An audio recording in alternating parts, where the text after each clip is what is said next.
Selamat jumpa lagi di channel Legally Blind dengan saya Mas Boy. Masih dengan video tentang AC Milan. Jadi setelah AC Milan dikalahkan oleh Juventus 3-1, Milan kembali menyalakan mesinnya, menginjak gasnya dan melaju kencang lagi dengan mengalahkan Torino, sesama klub Turin, dengan skor 2-0. Gol dicetak oleh Brahim Diaz. Gol dicetak oleh Rafael Leao dengan assist dari Brahim Diaz. Lalu dilanjutkan oleh gol kedua dari Frank Kessie melalui titik penalti. Setelah Brahim Diaz dilanggar di kotak penalti oleh pemain Torino. Nah, dari skor 2-0 ini, Milan kembali melaju kencang, apalagi ketika di sisi lain ya, hasil dari Inter Milan, pesaing terdekatnya itu kalah 2-1 dari Sampdoria. Nah, dengan skor ini Milan kembali menjauh dari Inter di puncak klasemen dengan 3 poin ya. Permainan Milan sendiri di pertandingan melawan Torino 2-0 menang. Permainan Milan walaupun terlihat skornya 2-0 tetapi sesungguhnya dalam segi penguasaan bola Milan agak sedikit kalah, 47% melawan Torino 53%. Namun itu dikarenakan oleh manajemen permainan oleh para pemain Milan. Jadi setelah menang 2-0 di babak pertama, pada babak kedua Milan mengendurkan serangan, tidak serta-merta menyerang itu yang menghabiskan energi, tapi memanage pertandingan dengan membiarkan Torino melakukan penguasaan bola, namun tetap menjaga pertahanan dengan baik. Sehingga skor tetap 2-0, tidak berubah gitu ya. Artinya Torino tidak mampu mencetak gol. Di pertandingan ini pula Ibrahimovic sudah kembali bermain walaupun hanya 5 menit akhir ya, tapi itu menunjukkan bahwa level fitnessnya sudah bisa untuk match fitness ya. Dan ini menunjukkan bahwa Milan kembali bisa mencetak gol di pertandingan secara beruntun. Berarti ini sudah, kalau nggak salah, sudah ke 37 pertandingan yang mencetak gol secara beruntun ya. Nah, karena Milan kembali ke puncak klasemen dengan selisih 3 poin. Nah, kemudian di tengah pekan Milan kembali bermain dan kembali bermain melawan Torino tapi di ajang Coppa Italia, per-8 final Coppa Italia. Di Coppa Italia ini skornya adalah di pertandingan di waktu normal adalah 0-0, extra time 0-0 dan dilanjutkan dengan adu penalti dan Milan menang 5-4 adu penalti. Nah, dalam pertandingan ini memang Milan tidak mencetak gol, tapi memang penguasaan bolanya Milan sangat baik dan juga penyerangan terutama di babak kedua itu sangat gencar ya dilakukan ke pemain Torino, kepada pertahanan Torino, sampai-sampai Milan beberapa percobaan ya, 2 kali percobaan tendangan membentur tiang atau mister gawang lawan. Namun tetap tidak ada gol di babak normal dan dilanjutkan dengan perpanjangan waktu, tidak ada gol. Di babak adu penalti kita masih ingat ya drama melawan Rio Ave ketika ada kalau nggak salah 12 set ya penalti, itu sangat luar biasa ya. Nah, kali ini itu tidak terjadi, hanya 5 set yang dilakukan dan seluruh pemain Milan lima-limanya menendang dan mencetak gol gitu ya. Termasuk diantaranya Frank Kessie, Hakan Çalhanoğlu, ada Alessio Romagnoli ya. Itu semuanya mereka mencetak gol. Dan di pihak Torino hanya 4 yang mampu mencetak gol, satu tendangan dari Rincon ya kalau nggak salah itu diselamatkan oleh Ciprian Tatarusanu, pemain goalkeeper cadangan Milan ya.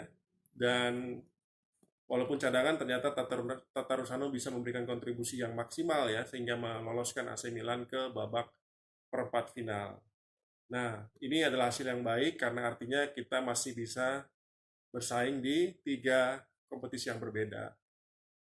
Lanjut, setelah mengalahkan Torino, Milan akan kembali ke Serie A dengan melawan Cagliari. Nah, ini akan dimainkan nanti malam ya, Senin dini hari. Dan sebelumnya di hari Sabtu malam Minggu dan juga tadi malam ya sudah ada pertandingan-pertandingan big match di Liga Italia Serie A dan hasilnya memang cukup ini ya, cukup merubah tatanan pimpinan klasemen ya. Jadi pertama Roma yang tadinya peringkat 3 dan memepet ya, memepet Inter Milan ya, itu ternyata dikalahkan oleh Lazio. Skornya juga lumayan telak ya. Jadi Lazio kembali merangkak dan Roma walaupun tetap di peringkat 3 tapi mulai ketinggalan oleh Inter Milan yang tadi malam baru saja mengalahkan Juventus ya dengan skor 2-0 ya. Sangat baik ya kemarin permainan Inter Milan menguasai bola, shot on goal, melakukan percobaan tendangan itu 17 kali dibandingkan Juve yang cuma 9 kali. Jadi Inter sangat-sangat luar biasa. Kemenangan Inter 2-0 membuat Inter memiliki poin yang sama dan berada sama-sama di puncak klasemen bersama AC Milan. 40 poin ya, bedanya AC Milan baru akan bermain nanti malam. Ini artinya apabila AC Milan ingin kembali menjaga jarak dengan Inter Milan dengan 3 poin, Milan harus mengalahkan Cagliari nanti malam. Bagaimana peluangnya? Milan tentu saja lebih diunggulkan walaupun kembali lagi-lagi memiliki masalah seleksi pemain yang tetap ya, kayaknya tidak berhenti-berhenti ya. Zlatan Ibrahimovic sudah sembuh, Alexis Salemaker sudah sembuh, Simon Kjaer sudah bermain beberapa kali gantian. Ya, Ante Rebic tetap masih belum bisa bermain, Rade Krunic belum bisa bermain, dan Ismail Benacer masih cedera, Matteo Gabbia masih cedera, Dybala, Hakan Çalhanoğlu dan Theo Hernandez ya, pemain andalan Milan ini dua-duanya baru saja terkena COVID ya, positif ya. Jadi mereka tidak dapat ikut bertanding. Walaupun sudah ada Ibrahimovic akan bisa bermain dari menit pertama, tapi tetap saja Rafael Leao tidak bisa bermain sebelah kiri karena terkena skorsing. Nah, jadi dari banyaknya pemain yang absen itu perkiraan line up-nya nanti malam dari berita-berita yang saya baca itu di lini di penjaga gawang akan tetap ya Gigio Donnarumma. Nah ini menarik nih, Gigio Donnarumma waktu ketika Milan melawan Torino dari bangku cadangan Gigio Donnarumma di kartu merah oleh wasit ya. Jadi seakan-akan Gigio Donnarumma Gianluigi Donnarumma ingin memberikan Tata Rusano kesempatan ya untuk bermain di Coppa Italia match selanjutnya yaitu melawan Inter Milan ya. Gitu. Jadi untuk Liga Gigio Donnarumma sudah siap bermain. Dia ada di posisi penjaga gawang. 4 pemain bertahan di depannya adalah sebelah kanan Davide Calabria, Simon Kjaer, Alessio Romagnoli dan Theo Hernandez akan digantikan oleh Diogo Dalot.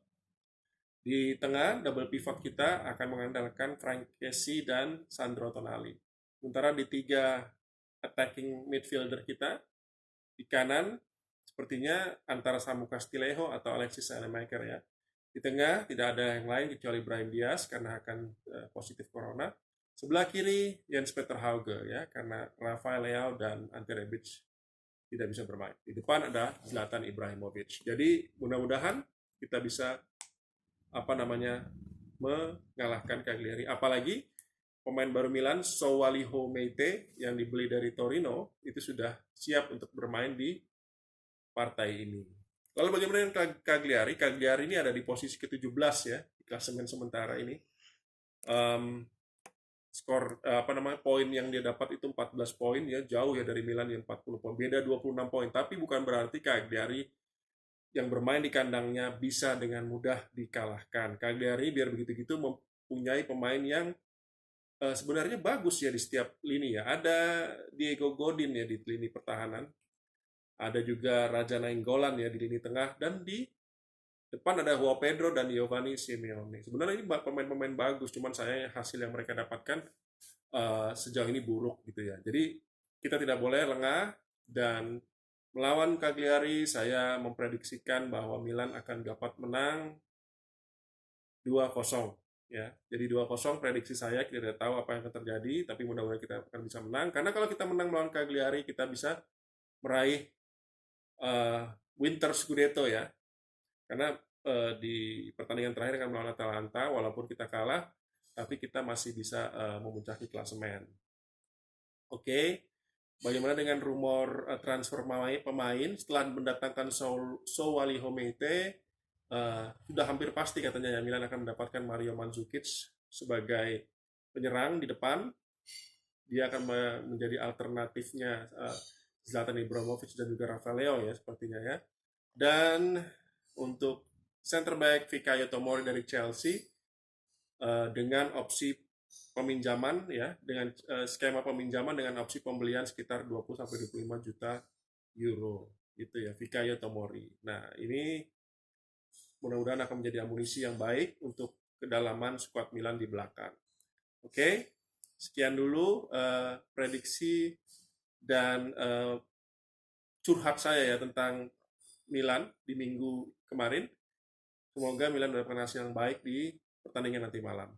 Oke, sampai jumpa. Bye.